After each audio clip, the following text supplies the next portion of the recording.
Today we are taking a look at Akemi Homura from Magia Record, Madoka Magica side story. This is the Splash Girls Akemi Homura figure by Konami. Magia Record is a side story connected to the Madoka Magica universe, built around magical girls, battles, and the mysteries surrounding Kamihama City. Within that wider setting, Akemi Homura remains one of the most recognizable characters tied to the core Madoka Magica cast, and her presence immediately gives the figure a strong series identity.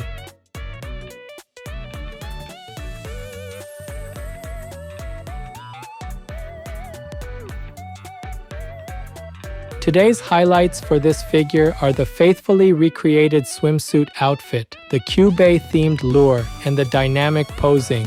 The first highlight is the swimsuit outfit. The figure keeps the design very clear through the dark purple base color, the white and pale lavender ruffle layering, and the large white bow at the center of the chest. Those elements are not treated as isolated decorations because the same color balance continues down into the waist area and ties the upper and lower halves together very effectively. The second highlight is the Kyubey-themed lure. Instead of ending the rod with a simple plain tip, the figure adds a small white lure element with a face-like front and a yellow ring behind it. Because that part sits at the far end of a long curved line above the body, it becomes a very recognizable finishing detail rather than a tiny accessory that disappears into the pose. The third highlight is the posing. Both arms rise high overhead, the torso stretches upward while still curving through the waist, and one leg is drawn back so the full figure does not read as a flat standing pose.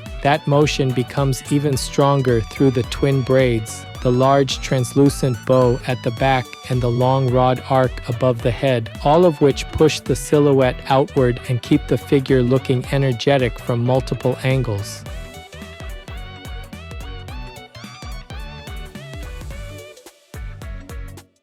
This channel brings you figure reviews and anime merchandise updates straight from Japan. If you enjoyed this kind of content, don't forget to subscribe.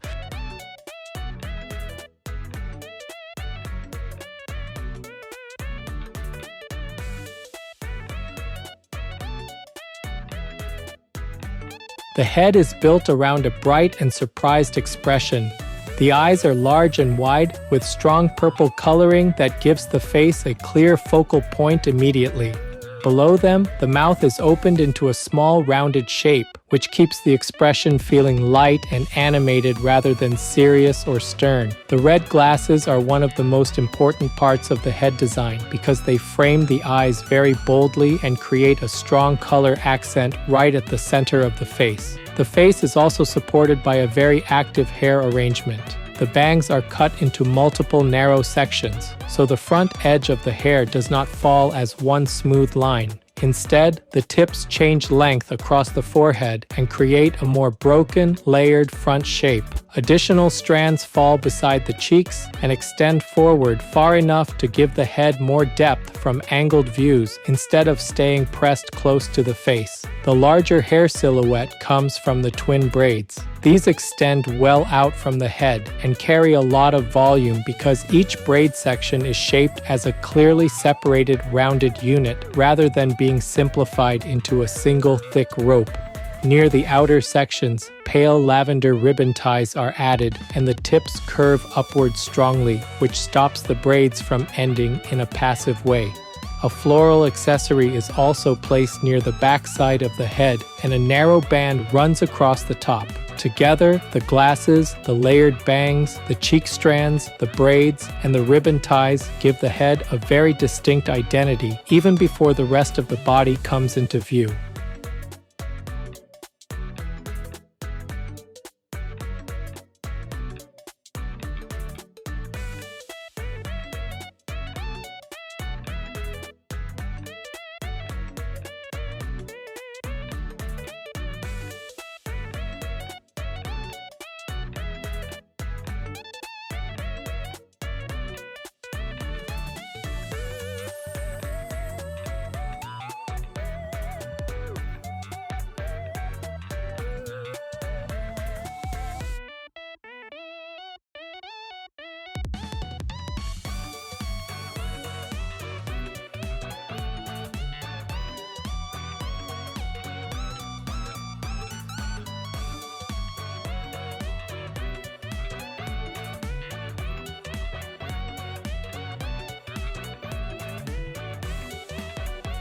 The upper body stands out because of how strongly it combines exposed body lines with layered costume details. The chest area is covered by a dark purple bikini-style top, but the edges are expanded by white and pale lavender ruffles that run around the upper border. At the center, a large white bow drops downward over the front, so the chest is not defined by a single flat panel. Instead, it is broken into the main body of the swimsuit, the raised ruffle border, and the bow that sits on top as a separate front layer. The torso itself is kept very clean, which makes the costume details read even more clearly. Below the chest, the stomach opens into a broad, smooth area before reaching the waist, and that open space gives the figure a lighter feel through the middle.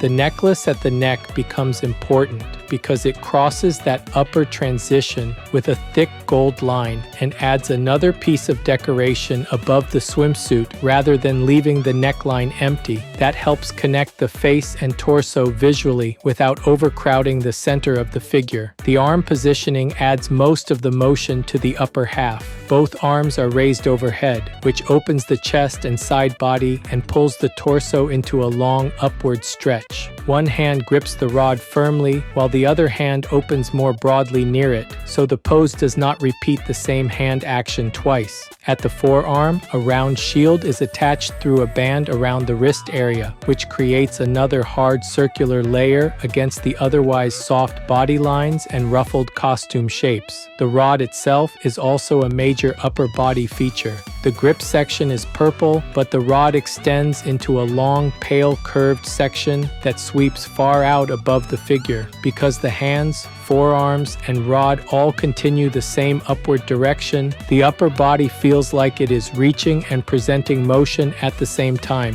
That makes the chest bow, the glasses, and the rod tip all part of one continuous flow rather than separate points of interest.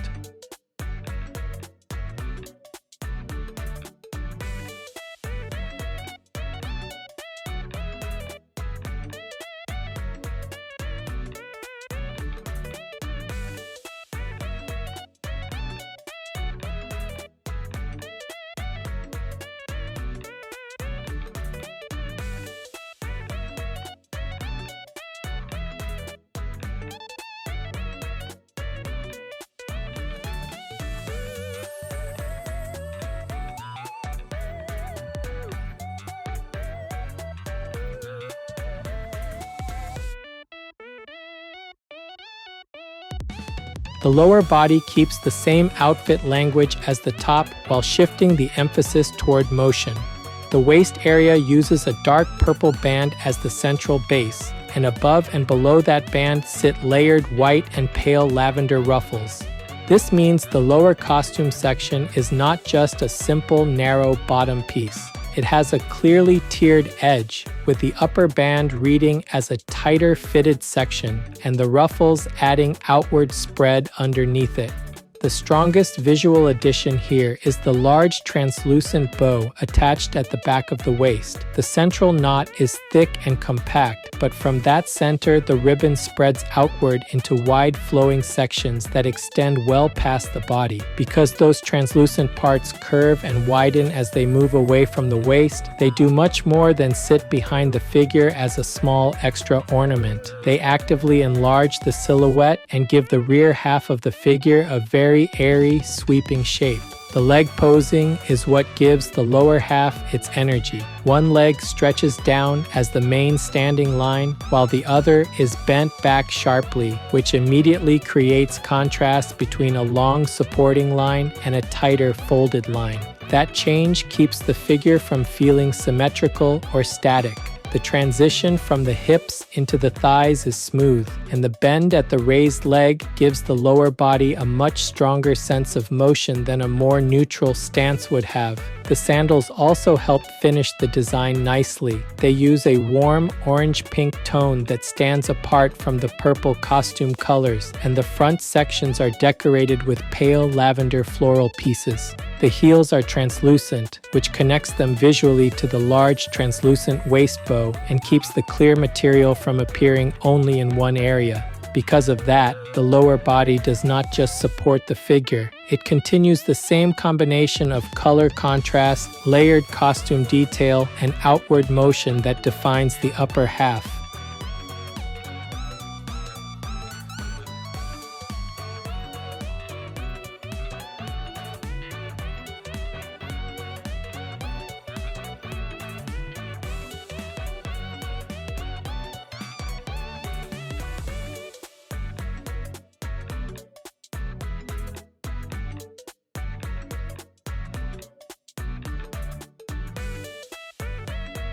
This figure is approximately 24 centimeters tall. That's about 9.4 inches.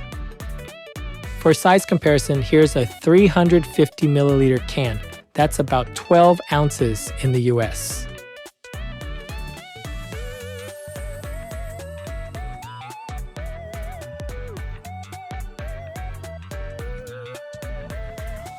Overall, Akemi Homura by Konami stands out because this figure combines a very recognizable head design, a swimsuit outfit with clear layered detail, and a highly energetic pose with strong outward movement. The head makes an immediate impression through the combination of the wide purple eyes, the small open mouth, and the bold red glasses. Those three features establish the expression very quickly and give the face a bright, animated look. The layered bangs, the longer strands around the cheeks, and the large twin braids all expand the head shape far beyond a simple compact silhouette.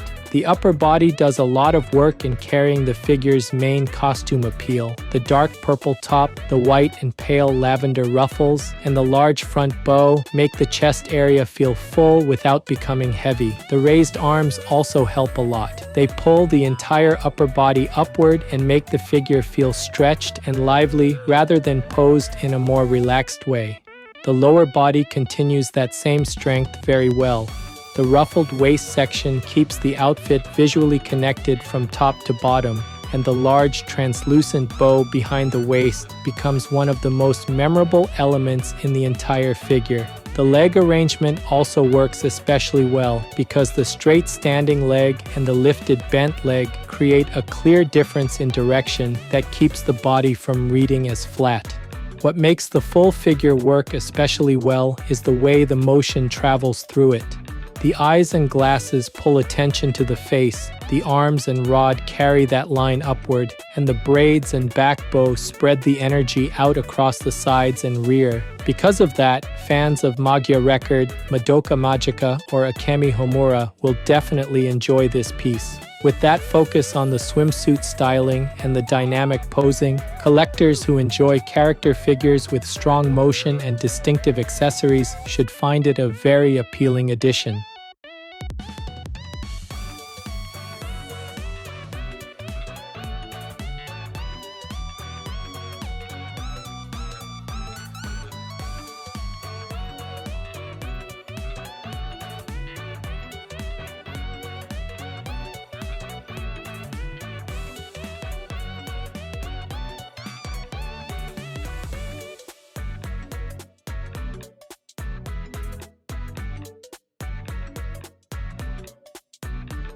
That's it for this video. If there's any part of the figure you liked, feel free to leave a comment and share your thoughts. Thanks for watching, and I'll see you in the next video.